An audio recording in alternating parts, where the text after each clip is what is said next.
You wake up. Your phone is resting beside you on the nightstand.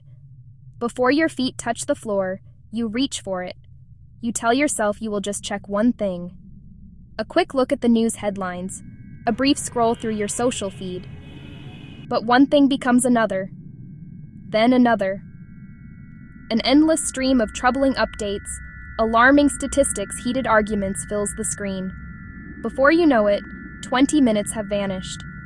You feel a familiar sense of anxiety tightening in your chest. The day has barely begun, and you already feel drained. This is the quiet, creeping cost of doomscrolling. This pattern is remarkably common. Many of us perform this ritual every single day without conscious thought. To change a habit, you must first understand why it exists. Doomscrolling is not simply a bad decision, it is a behavior rooted in our brain's fundamental wiring. Your brain is engineered with a negativity bias. This is an evolutionary trait that made your ancestors hyper-aware of potential threats. For early humans, paying close attention to a rustle in the bushes was more critical for survival than admiring a beautiful sunset. This instinct to scan for danger is still active within you. Today, however, the threats are not saber-toothed tigers, but an infinite stream of global crises delivered directly to the palm of your hand. This constant exposure to negative stimuli has a measurable physiological effect.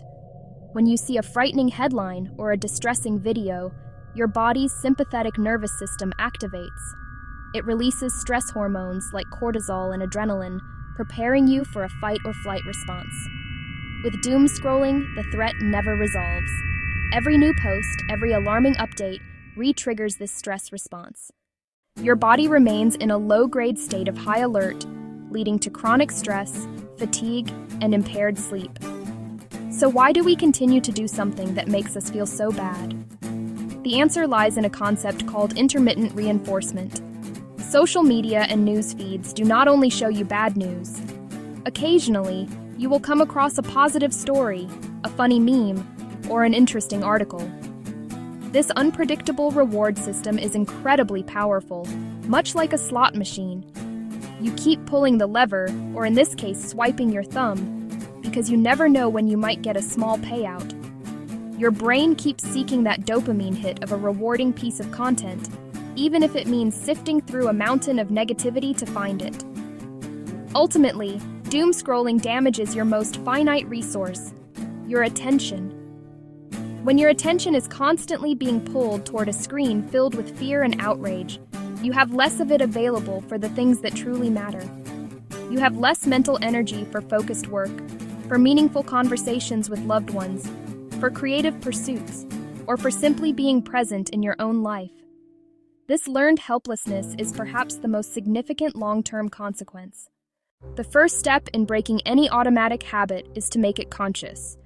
You cannot change a behavior you are not aware of. For doom scrolling, the habit is often triggered by a cue, like waking up, waiting in line, a moment of boredom. It's then executed without a second thought. To interrupt this process, introduce a new, deliberate action at the beginning of the loop. This is what I call a reality check hook, a simple verbal or mental statement that makes the unconscious conscious. A pattern interrupt that gives you a moment to choose a different path. Your reality check. Hook should be short, specific, easy to remember. A simple rule you set for yourself.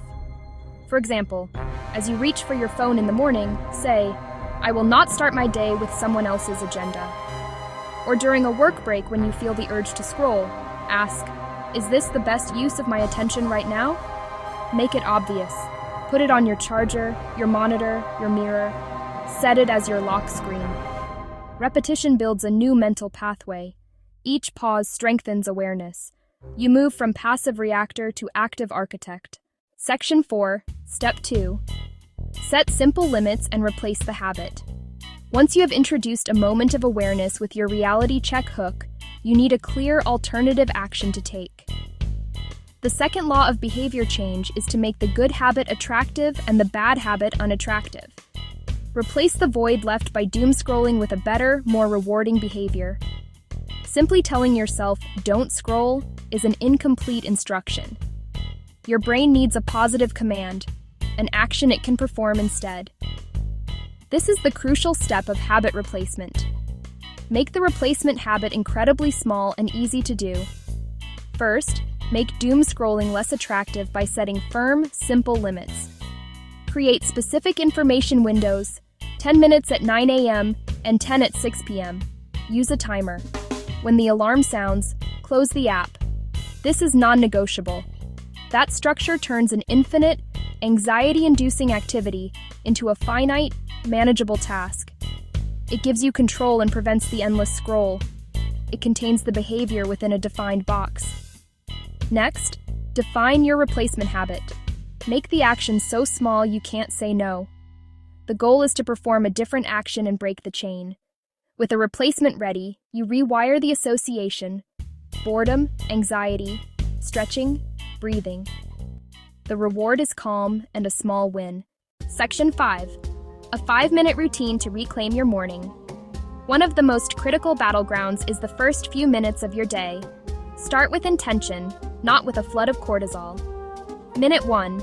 Sit up and breathe. Inhale through your nose and exhale through your mouth. Minute 2. Hydrate.